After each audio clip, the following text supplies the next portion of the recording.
मेरे कुछ ना कुछ तुम जो भी कुछ कह रहे हो कि तुम हो, तुम जो भी तुम कुछ कह रहे हो कि तुम हो, अगर वो हटा भी दिया जाए तो क्या तुम नहीं रहोगे? तुम कहते हो कि तुम बीटेक स्टूडेंट हो, किसी वजह से अगर तुम स्टूडेंट ना रहो या ये कॉलेज ना रहे तो क्या तुम भी गायब हो जाओगे? तुम तो रहोगे ना सर। तब मैं बीटेक स्टूडेंट नहीं हूँ। हाँ। हो सकता है तब मैं कुछ और हूँ। जब भी कुछ और जो भी कह रहे हो को और रहूंगा वो और भी हटा दिया जाए तब भी तुम रहोगे। उसका फायदा क्या है? फायदा हटाओ। अभी तो बात ये हो रही है जानने की कि मैं, ये आई क्या है, सवाल था कि सेल्फ क्या है। एक बात हम साफ साफ समझे निशित, जिसको हम सेल्फ बोलते हैं, अपना होना बोलते हैं, वो किसी चीज पर निर्भर नहीं हो सकता। बट सर, क्योंकि तुम अपने आप को जो भी कुछ बोलते हो वो सब कुछ हटा दिया जाए, तुम्हारा होना तब भी बाकी रहेगा। ठीक है सर, मैं आपकी बात मान रहा हूँ कि मेरा होना है। हाँ। पर ये फिर क्या, ये क्यों? इस पेपर की इंपॉर्टेंस भी तो तभी होगी ना कि अगर इसमें मैं यहाँ पर आऊँ और दुनिया का सबसे पुराना कोई इतिहास लिख दूँ या कोई रिलीजियस टेक्स्ट लिख दूँ, खाली पेपर क्या है, तो फेंक देगा कोई भी। जो तुम इंपॉर्टेंस बोल रहे हो, दो तरह की इंपॉर्टेंस हो सकती है। एक तो बात यह है कि मैं इंपॉर्टेंट हूं मात्र अपने होने से।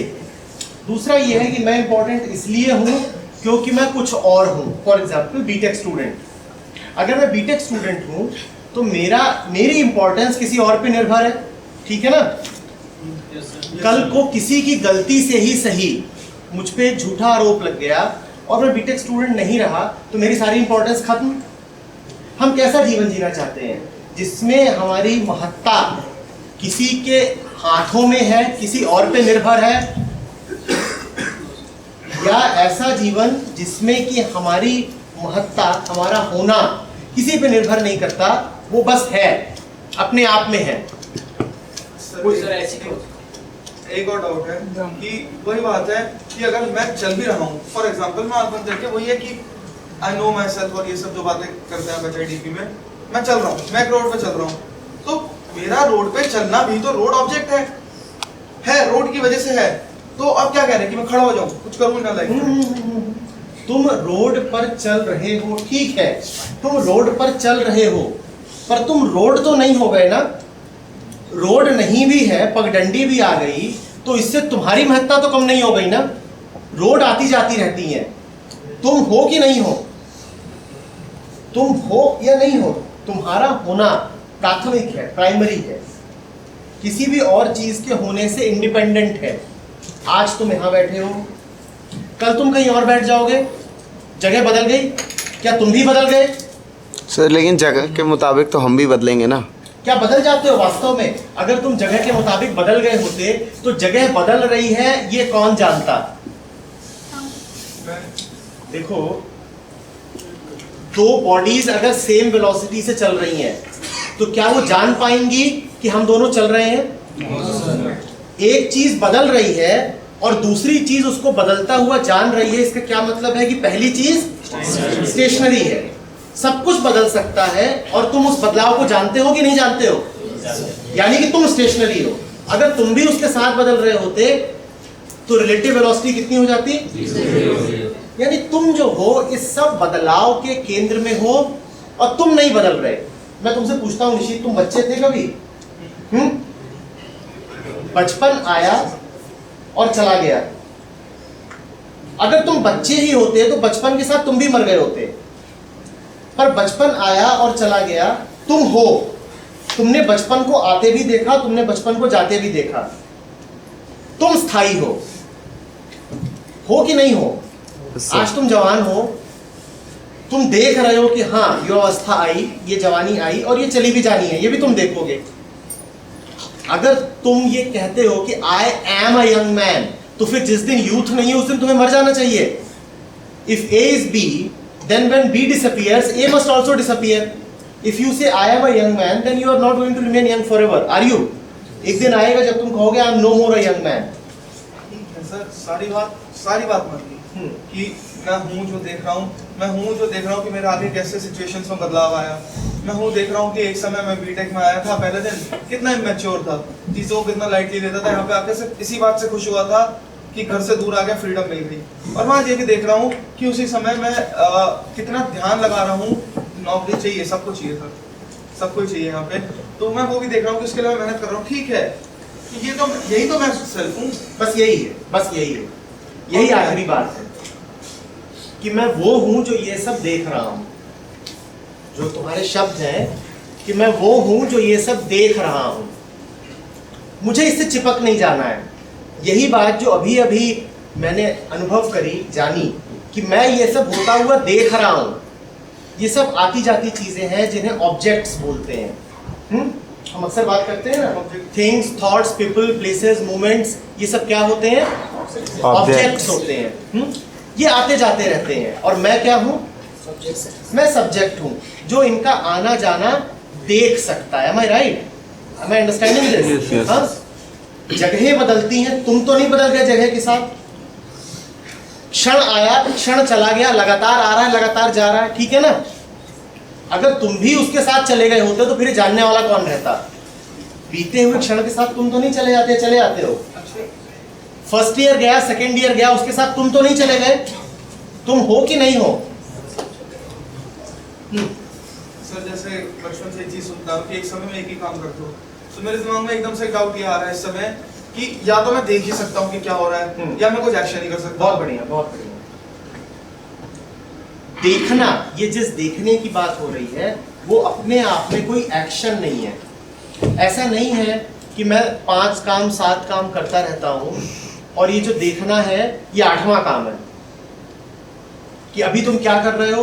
देखिए हम बहुत सारे, मैं सब काफ़ी काम कर रहा हूँ, मैं सोच रहा हूँ, मेरे हाथ असाइनमेंट लिख रहे हैं, मैं सांस भी ले रहा हूँ, कुछ और भी चल रहा है, मैं कंप्यूटर की स्क्रीन भी बीच बीच में देखता जा रहा हूँ और मैं ये सब देख भी रहा हूँ। I am the witness as well. नहीं, ऐसा नहीं है, ये कोई दूसरा काम नहीं है। जिसे आप इंटेलिजेंस कहते हैं, जिसे आप जागरूकता कहते हैं, वो हमेशा पैसिव होती है। पैसिव, पैसिव का मतलब कि वो एक काम की तरह नहीं की जा रही है, वो एक और कर्म नहीं है। हाँ, वो पैरेलल चल रही है। आपको जो भी करना है करें। आप खेल रहे हैं, कूद रहे हैं, पढ़ाई कर रहे हैं, लैब में हैं, जो भी कर रहे हैं, खाना खा रहे हैं, whatever is going on, even in the middle of intense activity, there is just a realization कि ये जो कुछ हो रहा है ये मेरे सामने हो रहा है, मैं ये नहीं हो गया। ये जो कुछ हो रहा है ये मेरे समक्ष हो रहा है, मैं ये नहीं हो गया। Sir, will this not lead to selfishness? What do you mean by selfishness? Sir जो ये हो रहा है मेरे सामने हो रहा है, मैं ये नहीं हो गया। जब तक कहता है ना कि when you, जैसे कि एक कहावत है, if you want to see the change, be the change. When I'm not anything, how can I give my 100% to it? मतलब 100% किसको देना है? 100% कौन देगा? माइंड देगा। 100% और कौन देता है? बॉडी देती है। ये 100% क्या दे पाएंगे जब तुम्हारा मन कंफ्यूज्ड है और तुम्हारी इंटेलिजेंस दबी हुई है। आमतौर पे जब हम कहते हैं 100% देना, तो हमारा अर्थ होता है 100% एनर्जी दे पाना और 100% ध्यान दे पाना, है ना? क्या हमने ये अनुभव किया है निशित कि हम अक्सर जिन भी कामों में लगते हैं उसमें हम 100% एनर्जी, 100% ध्यान, सब कुछ भी नहीं दे पाते? क्या हमने देखा है? Yes sir. ऐसा होता है? तुम्हारे साथ होता है? मेरे साथ होता है। बिल्कुल होता है। पर वही है ना सर कि अब अगर मैं एक नाव में ही जा रहा हूँ और मेरे को नाव भी चलानी है, मेरे को ये भी देखना है कि मेरे को किस हिसाब से चलना है कि मैं उस वहाँ पे पहुँच जाऊँ, मेरे को पानी का फ्लो भी देखना है, डाउन वाटर, अप करंट, वो भी देखना है। तो मैं सारी चीजें ना देखकर चलूँ और एक ही चीज पे ध्यान दूँ कि मेरे को नाव चलानी है सिर्फ। फिर देखो, तुम नाव चला रहे हो, ठीक है, उसमें टेस्टिंग मोमेंट्स उस समय पर आते हैं खास तौर पे जब कुछ गड़बड़ होने लगती है, ठीक है। मान लो तुम्हें दिखाई दिया कि नदी में अचानक बहाव बहुत तेज हो गया है, या तुम्हें दिखाई दिया कि नाव में कुछ गड़बड़ हो गई है, ठीक है, तो निश्चित है कि शारीरिक कंडीशनिंग के चलते भय आएगा, the fear will arise. Is that so और नॉट? Yes, sir. अब जब फियर उठ रहा है तो दो रास्ते हैं हमारे सामने। पहला, मैं डर जाऊं, मैं डर ही बन गया। जैसे तुम कह रहे हो ना, I am a BTech student, उसी तरह तुम बोलने लगो आई एम अफ्रेड। जैसे तुम कहते हो कि I am a BTech student, वैसे तुम कहने लगो आई एम अफ्रेड। और दूसरा तरीका ये है, which is the intelligent way of living, कि मैं कहूं कि डर आ रहा है और मैं देख रहा हूं कि मुझे डर लग रहा है। अब डर रहेगा, पर मैं उस डर के साथ बंध नहीं गया हूं। मेरी अपनी स्वतंत्र सत्ता है और उसके कारण अब जो मेरा एक्शन है उसमें एक इंटेलिजेंस रहेगी, विवेक रहेगा। डर है, समझो बात को। तुम अक्सर ऐसे शब्दों को इस्तेमाल करते हो, निश्चित की नहीं करते हो, यार मुझे गुस्सा चढ़ रहा है, बिल्कुल करते हो ना। इसका मतलब यह है कि तुम उस क्रोध को आते हुए देख पा रहे हो। पर ये शुरुआती समय होता है जब तुम कहते हो मुझे गुस्सा चढ़ रहा है। थोड़ी देर में अगर उसे चढ़ना होता है तो इतना चढ़ जाता है कि तुम्हें ख्याल भी नहीं रहता कि तुम बहुत गुस्से में हो, तो फिर तो हाथ भी उठ जाता है, और फिर हाथ भी उठेगा और हर तरह की हरकत होती है, हत्या भी हो जाती है, सब होता है ना। इसी तरीके से ये भाव, ये जानना कि मुझे फियर आ रहा है, मुझे इनसिक्योरिटी आ रही है, नदी का भाव बहुत ज्यादा है, या मुझे ये डर है कि मेरी जॉब नहीं लगेगी, या मुझे ये डर है कि मैं एग्जाम्स में फेल होने वाला हूँ, ये जब डर आ रहा हो तो क्या मैं इस डर को आते हुए सिर्फ देख सकता हूँ? मैं ये नहीं कह रहा कि इससे लड़ो या कुछ करो, मैं कह रहा हूँ क्या मैं कह सकता हूँ अपने आप से ही, यार अब तू बहुत डर रहा है भाई, तू आज फिर डर रहा है, और इसमें डर की कोई भर्त्सना नहीं हो रही। सर यही तो फिर सेल्फ मोटिवेशन वाली बात है। नहीं, सेल्फ मोटिवेशन नहीं है। मोटिवेशन का तो अर्थ होता है कोई मोटिव हो, कोई उद्देश्य हो। यहाँ कोई उद्देश्य नहीं है। मैंने डर को आते देखा, मैंने कहा डर आ रहा है, इसमें कोई उद्देश्य है क्या मेरा? ये तो ओवरकम भी तो करूंगा ना उसको। ना, ओवरकम तुम्हें करना नहीं है, ओवरकम तुम्हें करना नहीं है भाई। तुम मेरे सामने बैठे हो और मैं इतना ही अगर कह दूं निशीत यहाँ बैठा है, तो क्या इसमें मेरा कोई मोटिव है? क्या मेरा कोई उद्देश्य है? लेकिन अगर हम चाहते हैं कि वो डर जाए तो उसके लिए कुछ तो करना पड़ेगा। डर जाने की चाह ही डर है। देखो, अगर कोई तुम्हारा प्रिय बैठा होता है तो क्या तुम चाहते हो वो जाए? नहीं ना। तुम क्यों चाहते हो कि डर जाए? क्योंकि तुम डर को पहले ही अप्रिय घोषित कर चुके हो, और जिसको तुमने अप्रिय घोषित कर दिया उसको तुम कभी समझ नहीं पाओगे, क्योंकि तुम उसको साफ साफ देखोगे नहीं। Remember, what you will not come in direct contact with, that you will never see clearly. मुझे एक बात बताओ, तुम्हारे मार्क्स बहुत कम आए हैं, और तुमने कई लोगों को ऐसा देखा होगा कि जिनके अगर मार्क्स बहुत अच्छे आ जाएं तो वो जो आंसर शीट है उसको बार बार देखते हैं, ठीक है? और अगर आप किसी सब्जेक्ट में फेल हो गए हैं तो उस पे इतनी ग्लानि उठती है कि आप उस आंसर शीट को दबा ही देते हैं, उसकी देखना नहीं चाहते। ऐसा होते देखा है? होते देखा है? आपने जिस चीज को अप्रिय घोषित कर दिया, अब आप उसे ध्यान से देखोगे नहीं, और जब आप ध्यान से देखोगे नहीं तो क्या आप समझ सकते हो कि उस आंसर शीट में आपने क्या क्या गलत किया था? आप सच्चाई जान पाओगे अपनी? इसी तरीके से जब आप डर से बचने की कोशिश करते हो तो आपने घोषणा कर दी है कि डर अप्रिय है। अब आप डर को कभी जान नहीं पाओगे, और आप जब उसे जान नहीं पाओगे तो उससे कभी मुक्त नहीं हो पाओगे। तो इसीलिए जब डर आए तो उससे बचने की कोशिश नहीं करनी है, उसको कहना है कि आओ भाई। लड़ भी नहीं रहे हैं कि चैलेंज कर रहे हैं कि आओ भाई, कहना आओ, जैसे सब कुछ आता है वैसे तुम भी आओ, हम तुम्हें देख लेंगे, समझ लेंगे, देख लेंगे। फिर वो ये गुंडागर्दी वाले देख लेना नहीं, हम तुम्हें देख रहे हैं, ठीक है? क्योंकि देखो, डर को तुम और ज्यादा ताकत दे देते हो डर से बचने की कोशिश करके। जब तुम कहते हो मुझे डर से बचना है तो तुम डर को ताकत दे देते हो। तुम कहते हो मुझे छुपना है डर से, तुम ये नहीं कहते कि डर से आंखें चार करनी है, तुम कहते हो मैं डर रहा हूं और जो चीज मुझे डरा रही है उसे मैं आंखों के सामने से ही हटा दूंगा। ये करते हैं ना? छोटे बच्चे से लेकर के, बिल्कुल छोटा बच्चा होता है वो भी यही करता है, और बड़े से बड़ा आदमी भी यही करता है। ये हमारा स्वाभाविक डिफेंस मैकेनिज्म है, और उसमें डर कभी जाता नहीं, वो और गहरा होता जाता है। तो देखना, जब हम बात बोलते हैं कि आई का मतलब है मैं वो हूं, बात सेल्फ से शुरू हुई है कि आई का मतलब ये है कि जो देख रहा है, तो इसका मतलब ही यही है कि उस देखने में कोई निंदा नहीं है, कोई कंडेमनेशन नहीं है, सिर्फ जानना है, जानकारी है कि मैं होशियार रहूं, मेरे साथ कुछ ऐसा ना हो जाए जो मेरे जाने बिना हो रहा है, मेरे साथ कुछ ऐसा ना हो जाए जो मेरे जाने बिना हो रहा है। And that is what is meant by, see you may be engineers, you may be well-read individuals, educated हैं, ये सब हैं, पर अगर आपके जीवन में बहुत कुछ ऐसा हो रहा है और लगातार होता ही रहता है जो आपकी अवेयरनेस में नहीं है, जिसका आपको पता नहीं है, पर वो लगातार हो रहा है, तो इसका मतलब ये है कि कोई इंटेलिजेंस नहीं है। इसका मतलब ये है कि हम अपने मालिक नहीं है, हमारे साथ कुछ भी चलता रहता है।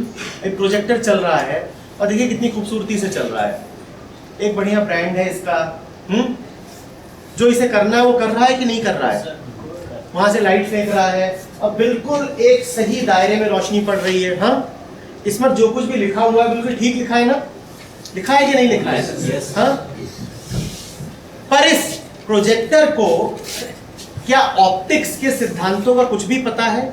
Does it know anything about light? Does it know anything about electricity?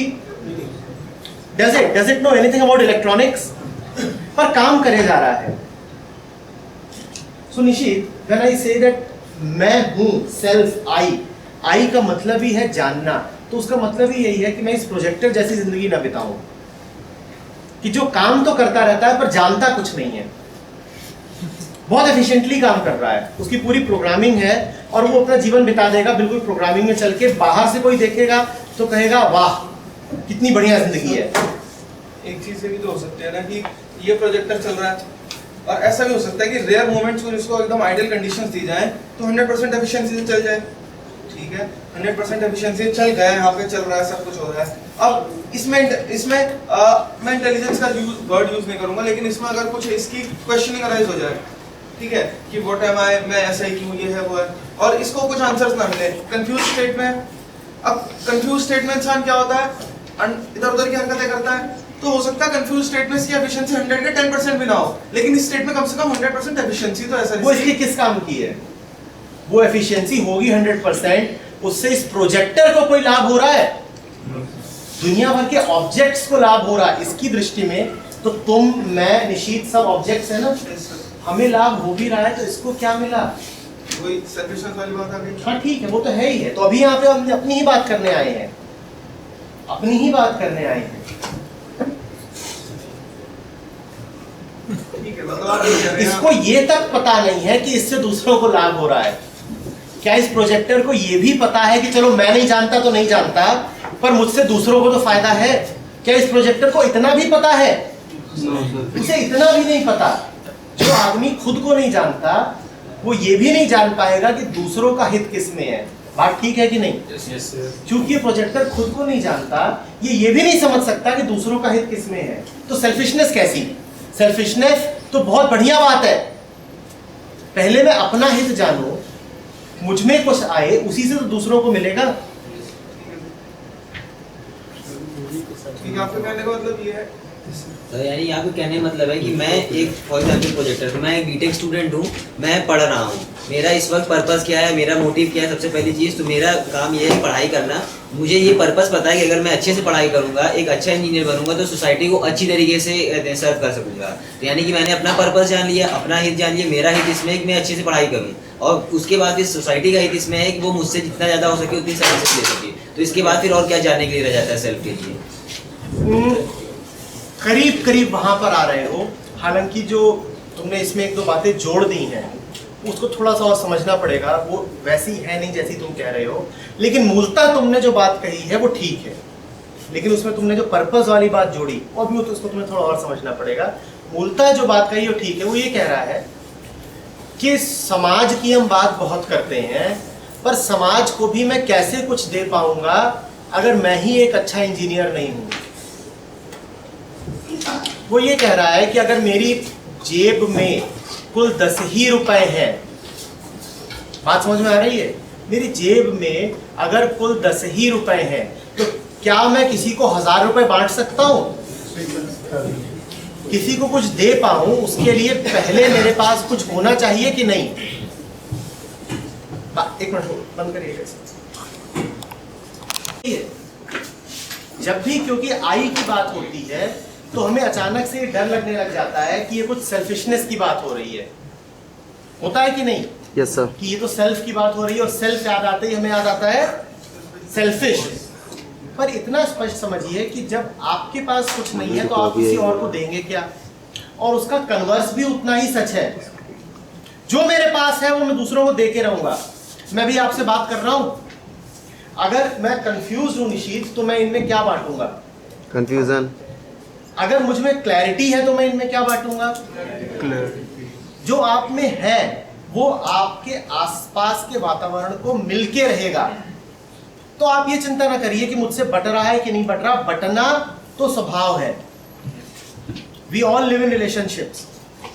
Sir आपके कहने का मतलब कुल मिला के ये हो गया कि I know what ever I am doing, जो भी मैं कर रहा हूँ ये बटना है, बट के रहेगा। मैं हेल्पफुल हूँ तो मैं हेल्पफुल फॉर ये कि मैं हेल्पफुल रहूंगा। तो आपके कहने का मतलब है कि इसमें एक लिमिट लगा दूँ, उसको देख लूँ कि कब मैं बह नहीं गया उसमें सिचुएशन में। इसमें कोई लिमिट नहीं है, इसमें कोई लिमिट नहीं है, क्योंकि लिमिट आती है मन से, और मैं वो हूं जो मन की भी हरकतें देखता हूं कि मन को गुस्सा आ रहा है, मन में डर लग रहा है, मन लिमिट लगा रहा है, मैं इस बात को भी तो जान सकता हूं। देखना कोई लिमिटेड काम नहीं है, देखना, जानना, इंटेलिजेंट होना कोई लिमिटेड काम नहीं है। We are saying intelligence is knowing and that has no limits.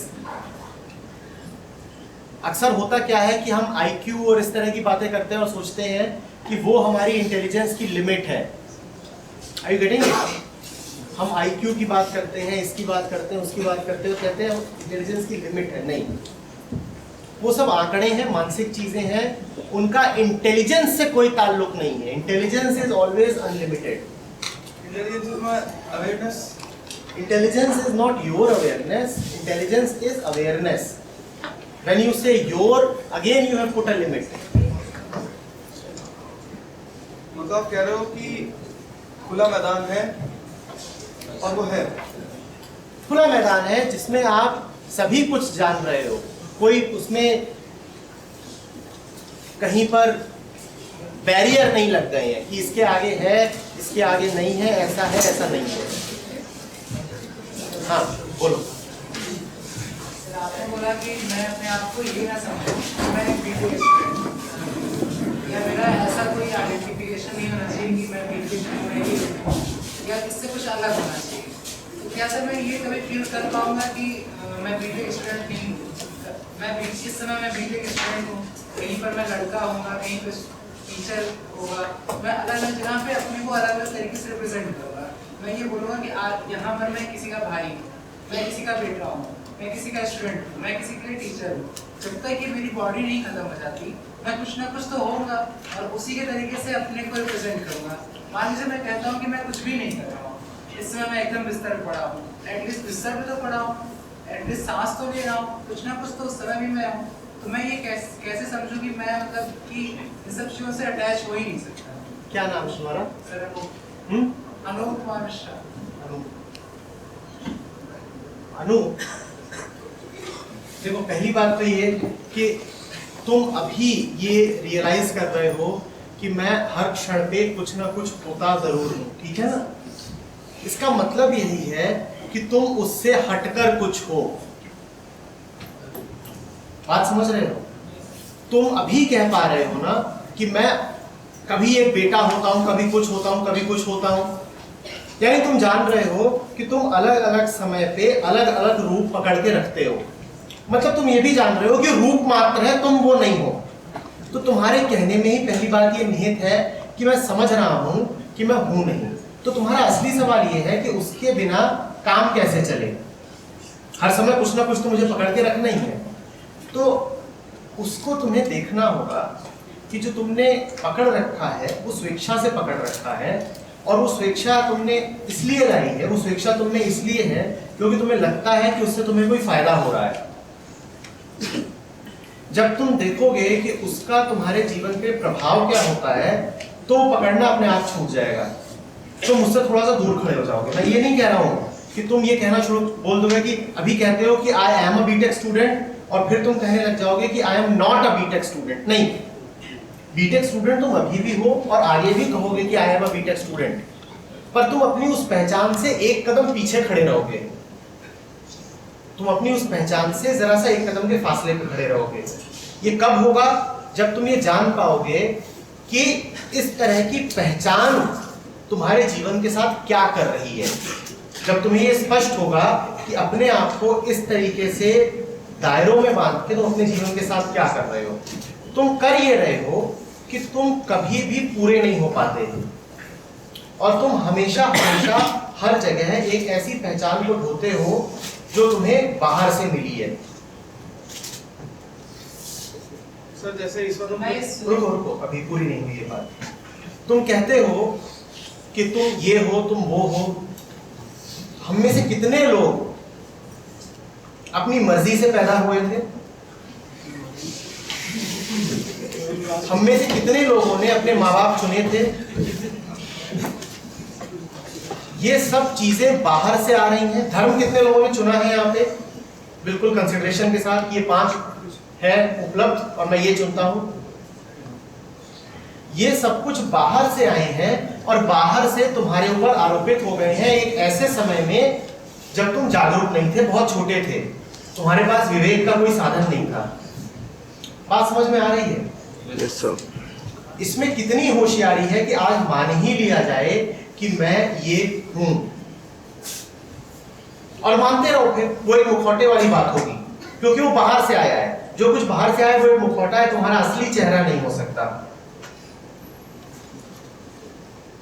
और जो आदमी मुखौटे को असली चेहरा मान लेता है उसके साथ जीवन में दिक्कत बस ये होती है कि वो अपने आप को कभी जान नहीं पाता, एक अधूरी और नकली जिंदगी जीता रहता है।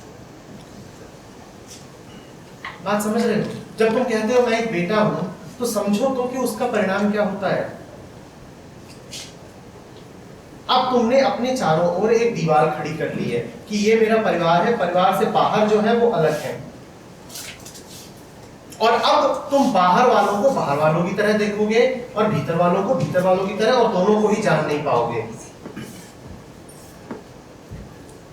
पूरे महाभारत का युद्ध टल सकता था अगर एक आदमी जान जाता दुर्योधन को।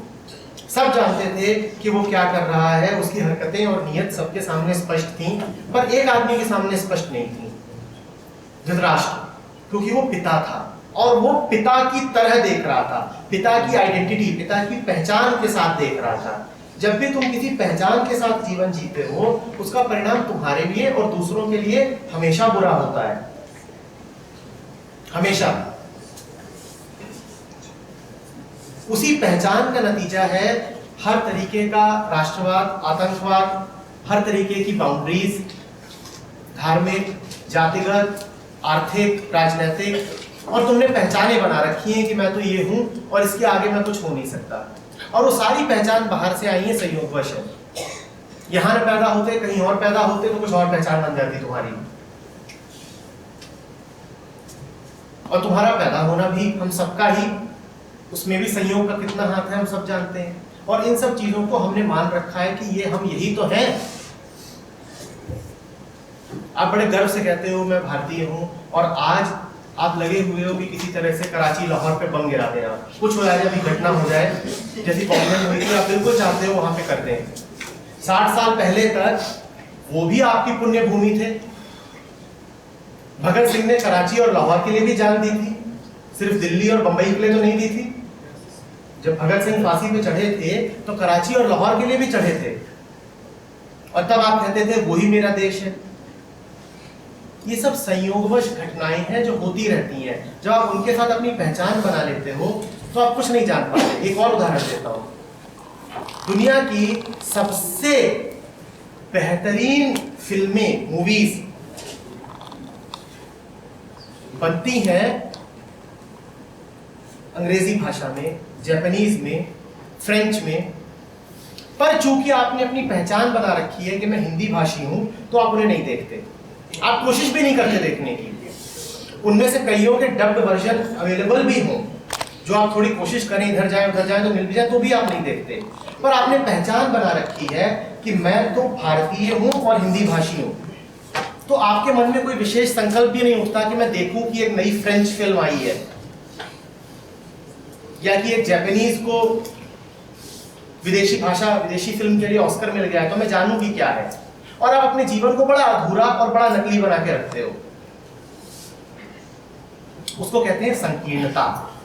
नैरोनेस, जहां पे अगर पूरा आकाश आपको उपलब्ध है तो आप अपने लिए इतना सा कोना पकड़ लेते हो और सोचते हो यही मेरा जीवन है, जबकि आपको सब दिया गया था। बात समझ में आ रही है? ये जब आप मैं हूं के साथ किसी भी चीज को संबद्ध कर देते हो, उसके साथ चिपक जाते हो, तो नतीजा होता है एक आधा अधूरा खाली जीवन। हम अक्सर जब किसी चीज के साथ संबद्ध होते हैं तो हम सोचते हैं कि ये प्रेम है, और हम सोचते हैं इससे तो प्रेम है ना, बाहर वाले से नहीं। ये बड़ी भूल है। जब आप किसी चीज के साथ संबद्ध हो रहे हो, व्यक्ति, जगह, वस्तु, आप किसी के साथ भी नहीं, जब आप संबद्ध हो रहे हो किसी के साथ, तो आप ना उसके साथ जस्टिस कर रहे हो, ना उसके साथ न्याय कर रहे हो, ना बाहर वाले के साथ।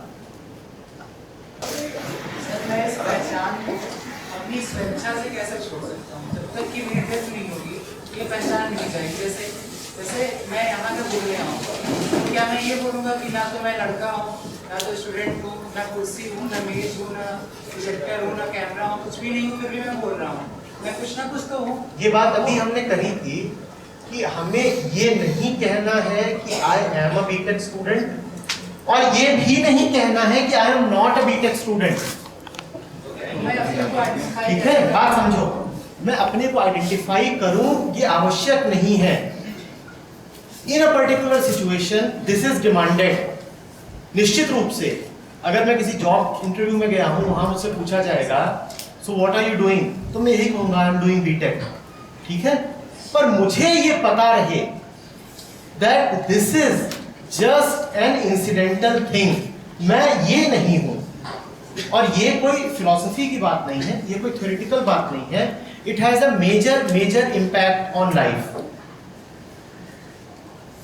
आप जब ये कहते हैं कि हाँ ठीक है, ये अभी परिस्थिति है जो मुझ पर आ गई है, पर ये मैं नहीं हूं, ये एक परिस्थिति है। ये एक परिस्थिति है कि मैं बीटेक कर रहा हूं, ये एक परिस्थिति है कि मैं एक जॉब इंटरव्यू में हूं। तो अब आप उससे थोड़ा बाहर खड़े हैं, और उस परिस्थिति में भी जो हमने बात करी थी कि डर उठता है, परेशानियां उठती हैं, नर्वसनेस उठती है, अब आप पाएंगे कि आपको कहीं कम हो रही है। अब आपको परेशानी कम है, क्योंकि अब आपको आइडेंटिटी क्राइसिस नहीं है। अब आप ये नहीं कहोगे कि अगर नौकरी ना मिली तो मेरा क्या होगा। हाँ ठीक है, आई एम, क्या नाम बताया था? Anoop is trying for a job, it is all right. ठीक है, अनूप नौकरी की कोशिश कर रहा है और पूरे तौर पे कर रहा है।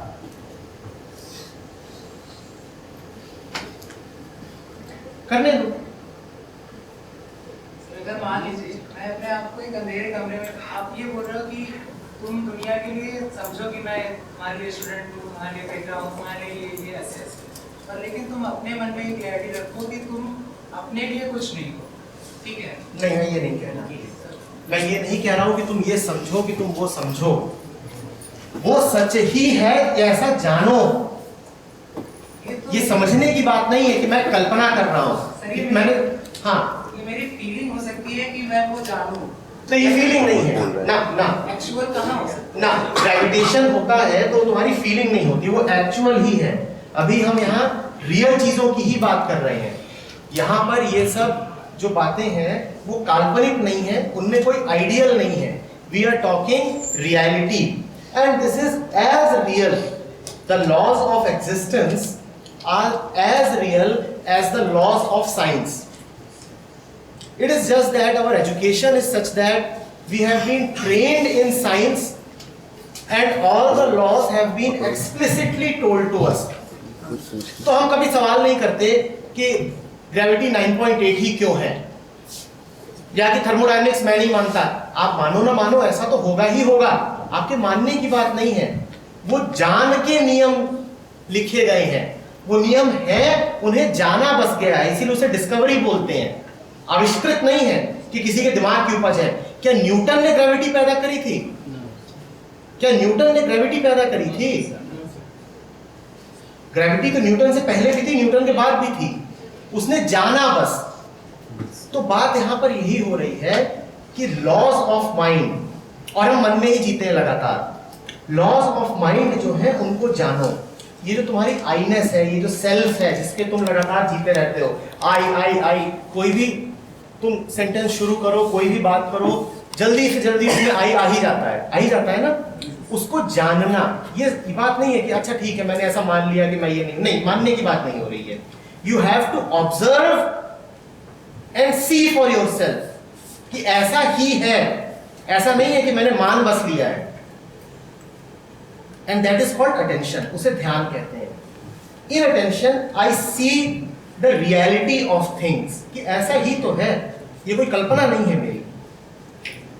मैं मानूं या ना मानूं, लॉ ऑफ ग्रेविटेशन है। हाँ। तो सर मैं मानूं या ना मानूं, जिस दिन मैंने इस कॉलेज में एडमिशन लिया 4 साल के लिए मैं बीटेक स्टूडेंट हो गया।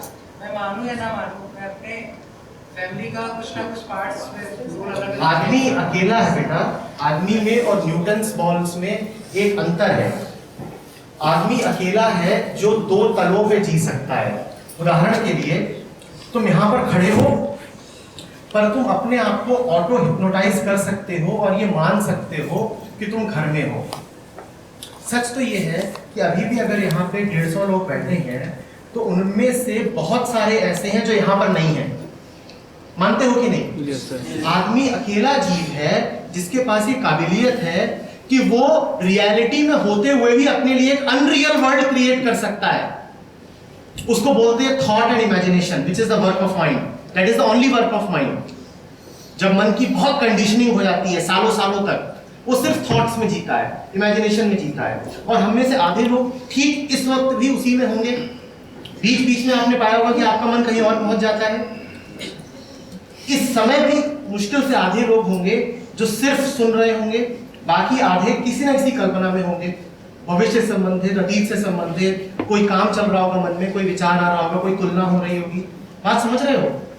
तो तुम बहुत सारी बातें मान सकते हो, उस मानने का ही नाम सफरिंग है। सफरिंग ठीक अभी है, जो अभी सुन रहे हैं, ध्यान में है, वो कुछ पा रहे हैं, और जो खोए हुए हैं वो अपने काल्पनिक दुनिया में है और मान के बैठे हुए हैं। तो मान तो तुम सब सकते हो, लेकिन उस मानने का मनुष्य के लिए जो परिणाम होता है वो होता है सफरिंग। वो होता है सफरिंग। क्यों? क्योंकि जो मानना है वो एक इमेजिन्ड रियलिटी है, ठीक है ना, और जो है वो रियलिटी है। ये जो इमेजिन्ड रियलिटी है और रियलिटी है, ये दोनों एक दूसरे के संपर्क में आते हैं और इनमें जो होता है उसे कहते हैं कॉन्फ्लिक्ट एंड वायलेंस। जब कल्पना और यथार्थ मिलते हैं तो उसी से संघर्ष पैदा होता है, उसी का नाम सफरिंग भी है। तो जब तुम ये कहोगे कि मैं यहाँ पे आ गया और 4 साल तक मैं मानता ही रहूंगा, तो मानते रहो। बहुत सारे लोग कल्पनाओं में जीवन बिता देते हैं, पर उस कल्पना का ही नतीजा होता है कि हम सफर बहुत करते हैं। उदाहरण के लिए मैं यहाँ बैठा हूँ, ठीक है, और किसी को इस डोर से अंदर आना है। मैं कल्पना में रह सकता हूं कि जो आ रहा है वो कैसा है, मैंने उसकी एक छवि बना रखी है, छवि कल्पना होती है, ठीक है ना। मैंने उसकी एक छवि बना रखी है, जो आ रहा है वो कैसा है, ठीक है, और मैं बिल्कुल खुश हूं, जो आ रहा है वो मुझसे बहुत मधुरता से बात करेगा, वो ऐसा है वैसा, शायद मैं उसको जानता था अतीत में, तो मेरे मन में एक छवि है। अब वो तो जैसा है वैसा ही है, मेरी कल्पना से यथार्थ तो नहीं बदल जाएगा। मेरी कल्पनाओं से यथार्थ बदल सकता है क्या? अब जब वो अंदर आएगा तो मैं उससे मिलूंगा, मन में क्या है? अतीत, कल्पना। और मिल कब रहा हूं? प्रेजेंट में। तो क्या पैदा होगा? कॉन्फ्लिक्ट, और उससे मुझे क्या होगा? सफर, दुख। तो दुख में जीना है तो माने चलो, दुख में जीने का ही अर्थ है कि मैं मन को समझ नहीं रहा और मन के भुलावों में जीवन व्यतीत कर रहा हूं। ये पहचान, किसी की छवि बना देना, ये सब कल्पनाएं हैं। अब काश ऐसा हो पाता कि तुम कल्पना में ही पूरा जीवन गुजार देते, लेकिन तुम हो, तुम वास्तव में हो, और होने का अर्थ है यथार्थ में होना। तुम्हारी कल्पनाएं यथार्थ के संपर्क में आएंगी, लगातार आएंगी और तुम्हें कष्ट देंगी, जीवन बेकार जाएगा। समझ रहे हो? तुम अपने कल्पना के बबल में, बुलबुले में जी सकते हो, पर वो बुलबुला जल्दी ही यथार्थ के संपर्क में आएगा और फिर क्या होगा? वो टूटेगा और तुम्हें दुख होगा, तुम पाओगे जीवन बेकार जा रहा है।